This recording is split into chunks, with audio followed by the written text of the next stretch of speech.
Retrato do abandono, pouco tempo depois de passar por uma reforma que custou 6 milhões de reais, a rodoviária do Plano Piloto está literalmente caindo aos pedaços.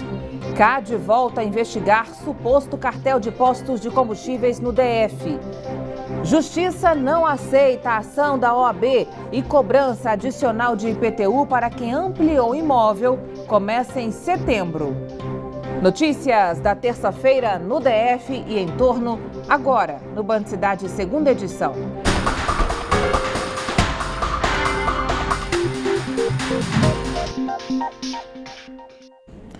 Olá, boa noite para você, seja muito bem-vindo. Descaso e abandono. As mais de 700 mil pessoas que passam diariamente pela rodoviária do Plano Piloto já se acostumaram com os canteiros de obras intermináveis e escadas rolantes que não funcionam. A reforma total, orçada em 27 milhões de reais, está parada desde 2015 e deve ficar pronta só no fim do ano que vem. Os sinais de abandono estão por todos os lados. Em alguns lugares, o teto parece que vai desabar a qualquer momento.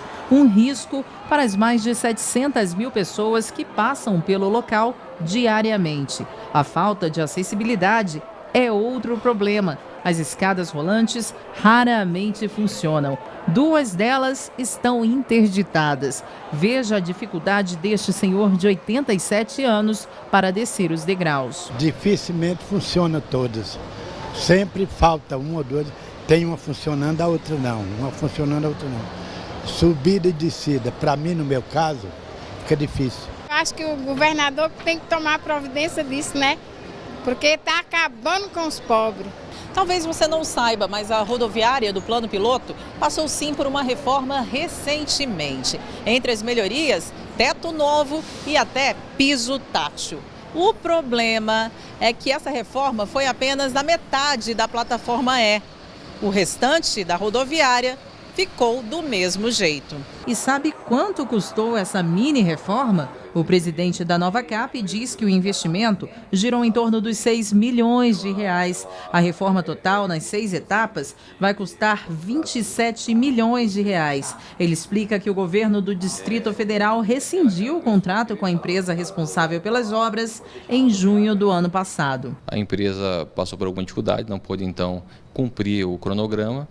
E nós entramos com um processo de rescisão de contrato. Nós estamos então convocando a segunda colocada para assumir a obra. Essa é uma empresa de fora de Brasília, ela vai estar essa semana na Nova Cap já com a nossa área técnica fazendo um plano de ataque da obra. E nós esperamos que em 30, 35 dias mais ou menos a gente consiga superar toda essa parte legal de assinatura de contrato, de buscar garantias e retomar essa obra. E aí espera então que tão logo a gente retomando essa obra, a gente possa trazer essa sensação, né, que a obra está de volta e que a gente vai entregar uma rodoviária bonita. A promessa é que toda a reforma seja concluída no ano que vem. Eles fazem uma etapa, depois voltam refazendo a mesma etapa e nunca acaba, nunca termina. Né? Tem quantos anos essa reforma? Nós não sabemos, não tem nada, tá aí, olha, rodoviária, cada dia pior. Em época de crise de abastecimento, o governo aposta em medidas que garantam o uso consciente da água. A partir de agora, obras em lotes com, no mínimo, 600 metros quadrados deverão possuir dispositivos para captar água da chuva. Veja. Há 10 anos, a dona Quelita resolveu fazer esse sistema de captação de água da chuva em casa. Com 10 metros de calha, cano e 2 caixas de água, quando chove dá para aproveitar até 1.200 litros. Isso tudo é usado para serviços de casa. Isso aqui serve para 3 famílias. Ali tem a família da minha neta. E lá atrás tem uma casa alugada. Todos usam daqui. E economiza mesmo, limpa chão, limpa carro, porque todos têm carro. Aqui tem uns 8 carros. Pois é, a dona Quelita vai servir de exemplo para muita gente. Isso porque quem construir em áreas com 600 metros quadrados ou mais terá que se adequar à lei de permeabilidade. A regra em vigor desde o dia 1º de agosto prevê a retenção artificial da água da chuva. O acompanhamento do governo já vai ser feito no projeto da obra. Esses dispositivos que a lei de permeabilidade está prevendo, eles já vêm já vão estar consignados nesse projeto de arquitetura e passam pelo processo de aprovação, de alvará de construção, até a emissão de habites. Então, a fiscalização é feita nesse momento, no momento do licenciamento do projeto e depois, posteriormente, na emissão do habites. Para esse professor da UNB, a lei veio para atender duas demandas, tanto evitar enchentes, quanto ajudar na recarga dos reservatórios que abastecem rios e poços artesianos. No momento das chuvas, nós temos a excesso de impermeabilização gera enchentes. E aí a gente vê os problemas que nós temos aqui na Asa Norte, na Asa Sul. A outra função é uma função mais ambiental, porque essa água que estaria escorrendo na superfície, gerando as enchentes, com a impermeabilização do terreno, essa água estaria reinfiltrando no solo e alimentando os aquíferos, que em última análise vão abastecer os rios do Distrito Federal. Sem contar que a nova medida vai ajudar a enfrentar a crise no abastecimento de água que passa o Distrito Federal. Não é, dona Quelita? Olha, eu acho que não. Eu acho que não teria racionamento, porque você tendo 1.200 litros para você usar diariamente, só depende do céu, mandar chuva. A Polícia Civil prendeu nesta terça-feira um grupo de extermínio. Os bandidos disputavam o comando do tráfico de drogas nas regiões de Santa Maria, Gama e em torno do DF. Eles são acusados de cometer 5 homicídios e 3 tentativas. Hélio Alves de Oliveira, líder do grupo, foi preso em Formosa. Os outros 3 foram detidos em Santa Maria. A polícia ainda procura mais 3 integrantes da quadrilha, são esses aí, olha. Maicon Nascimento de Araújo, Vitor Wagner Rodrigues e Alcemir Oliveira do Nascimento. De acordo com as investigações, o grupo é responsável pela morte de Rafael Anderson Otávio. Ele foi assassinado em abril do ano passado, em frente ao Fórum de Santa Maria. Quem tiver informações sobre os foragidos pode fazer uma denúncia anônima no telefone 197. A CODAB vai retomar imóveis do programa Morar Bem que estão sendo usados de forma irregular. No Paranoá Parque são 8 moradias. Moradores de empreendimentos no Riacho Fundo 2 e Jardins Mangueiral também estão sendo monitorados. Quem tem mais informações ao vivo é a repórter Camila Lopes. Camila, boa noite para você. Boa noite, Carol. Esses proprietários eles vão ser notificados e a gente vai conversar agora com Jorge Gutierrez, que é diretor imobiliário da CODAB. Boa noite, Jorge. Que irregularidades são essas que esses proprietários podem estar praticando? Os imóveis do Minha Casa Minha Vida, eles prevêem em contrato que que o beneficiário não possa, durante 10 anos, vender, alugar, ceder, mudar a destinação daquele imóvel. Então, esses 8 casos que nós chegamos à fase final agora de retomada, são casos identificados pela CODAB que as pessoas cometeram essas irregularidades e nós estamos retomando esses imóveis. O que acontece, por exemplo, com os moradores, né? As pessoas que estavam naquelas ocupações e não eram os proprietários? A CODAB tem feito um trabalho muito forte de conscientização das pessoas para que não comprem imóveis em locais onde o benefício para o cidadão foi de investimento da política habitacional. Nesses casos específicos, a pessoa que adquiriu, ela perde tudo, perde o valor adquirido, e aquela pessoa que foi apontada com a irregularidade, ela vai ter a dívida completa, tanto da parte financiada quanto do subsídio do governo vencido à vista no seu CPF. Quer dizer, as duas partes perdem. E pode participar de mais algum tipo de programa habitacional ou não? Como é que fica? Não, a pessoa que foi identificada com essa irregularidade, como nós estamos trabalhando junto à Caixa Econômica Federal, que é o órgão oficial do Minha Casa Minha Vida, ela praticamente fica impedida de participar de qualquer programa habitacional no Brasil inteiro. Tá certo, muito obrigada, Jorge. É isso, Carol, volto daqui a pouco com você. Tá bom, obrigada, Camila. O Conselho Administrativo de Defesa Econômica, o CAD, segue monitorando o mercado de combustíveis do DF. No último dia 3, o órgão enviou ofícios com pedidos de informações para cerca de 200 postos. A autarquia já investiga um suposto cartel de combustíveis aqui na capital. E nas ruas, desde o reajuste, os consumidores não têm encontrado muita variedade nos preços. O CAD quer saber dos administradores dos postos o preço médio de compra dos combustíveis e o preço que foi repassado ao consumidor final nos últimos 2 meses. O objetivo desse monitoramento é dar continuidade às investigações em curso no Conselho, que já resultaram em uma multa de mais de 140 milhões de reais à rede Cascol de Combustíveis, responsável por 30% dos postos do DF. Nos últimos dias, os consumidores têm encontrado preços bem parecidos em bombas de diversos estabelecimentos. Caso seja confirmada a prática de cartel, que é a combinação de preços, as empresas investigadas podem ser multadas em até 20% do faturamento. A greve dos vigilantes, cerca de 2.500 trabalhadores paralisaram as atividades nesta terça-feira. O pagamento que deveria estar na conta dos trabalhadores desde ontem ainda não foi feito. Parte do atendimento nos principais hospitais foi suspensa. As portas do Hospital Regional da Asa Norte amanheceram fechadas. O atendimento restrito, só para os casos mais graves. No Hospital de Base, a cena se repete. Júlia trouxe a mãe para fazer um tratamento com o cardiologista, mas não conseguiu atendimento. O jeito é tentar a sorte em outro hospital. Depender da rede pública, na saúde, educação ou qualquer outra coisa, é quase que viver numa miséria, né?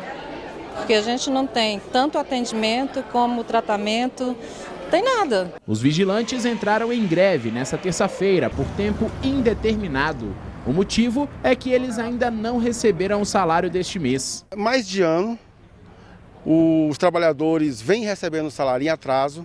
Tá, e já por diversas vezes, como vocês são testemunhas, já tivemos que paralisar as atividades dos vigilantes nos hospitais, postos de saúde e UPAs. Tá? E hoje também, grande parte das escolas, que os trabalhadores, os vigilantes também que prestam serviço nas escolas estão sem receber, estão sem vigilantes. No mês passado, os trabalhadores receberam pagamento só no dia 15. E para evitar que isso aconteça novamente, a ordem agora é voltar a trabalhar só quando o salário estiver na conta. Aluguel atrasado, fatura de cartão de crédito, conta de água, conta de luz. Todo mundo tem seus compromissos. Você faz o orçamento para receber quinto dia útil. Você chega, você tem que pagar seus compromissos. Se você não tem, automaticamente você vai pagar juros subsequentes do mês seguinte. Em nota, a Secretaria de Saúde informou que o Hospital de Base está recebendo apoio da Polícia Militar e que, além do atendimento restrito, o horário de visita foi reduzido em 1 hora. Já nos hospitais de Taguatinga e de Samambaia, as visitas foram completamente suspensas. Sobre o pagamento dos vigilantes, a Secretaria disse que aguarda o repasse do dinheiro para pagar os salários. A expectativa é que a situação só volte ao normal na próxima semana. O Tribunal de Justiça do DF anulou os contratos de 3 das 5 empresas de ônibus que circulam na capital do país por suspeita de irregularidades na licitação que aconteceu ainda no governo Agnello. As empresas Pioneira, Piracicabana e Marechal ainda podem recorrer, mas se perderem os contratos, terão que ser finalizados em 6 meses. De acordo com a decisão do Tribunal de Justiça do DF, os contratos com as empresas de ônibus Pioneira, Piracicabana e Marechal, cujas licitações venceram em 2011, devem ser anulados nos próximos 6 meses. A sentença foi definida no fim de julho, mas foi divulgada no último final de semana pelo TJDF, que argumenta haver vício na licitação com a participação do advogado Sacha Heck. Heck atuou como consultor jurídico do governo Agnello e também na elaboração das propostas das empresas citadas no processo. O prazo de 180 dias conta a partir do trânsito em julgado, ou seja, quando acabarem as chances de recurso. Esse prazo foi dado para que o governo tenha tempo de realizar uma nova licitação. Vale lembrar que as 3 empresas rodam em 22 das 31 regiões do DF. A associação que representa as empresas de ônibus disse que não vai comentar o assunto. O GDF informou que a Procuradoria-Geral aguarda ser notificada para avaliar as medidas judiciais que devem ser tomadas daqui para frente. A Polícia Militar do Distrito Federal recebeu hoje 145 novas viaturas. Os carros entregues, depois de 4 meses de atraso, serão usados para reforçar o patrulhamento em mais de 100 pontos do DF. Depois de 4 meses de atraso, o governo do Distrito Federal finalmente entregou parte da nova frota de viaturas. Um investimento de cerca de 14 milhões de reais. Cada um dos carros já equipados custou cerca de 100 mil reais. Todos têm câmbio automático com 8 marchas, 7 airbags, faróis de LED, rádios e GPS. A licitação respeita a questão da economicidade, então ganhou a empresa que apresentou a melhor proposta, ou seja, o melhor equipamento, a melhor viatura, com as melhores características e o menor preço. Uma conquista da Polícia Militar, na verdade, uma conquista da sociedade com relação à nova aquisição. A Polícia Militar ela vem fazendo essa renovação de tempos em tempos, ela é uma renovação programada, né?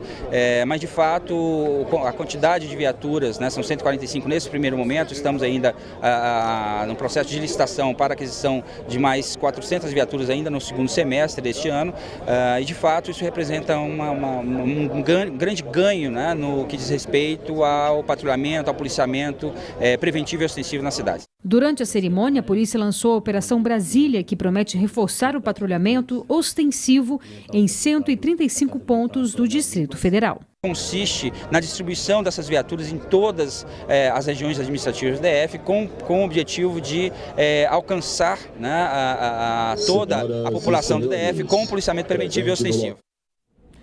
Aproximadamente 450 manifestantes de movimentos sem terra ocuparam a área externa do prédio do INCRA, no setor bancário norte, nesta terça-feira. Um acampamento foi montado no local.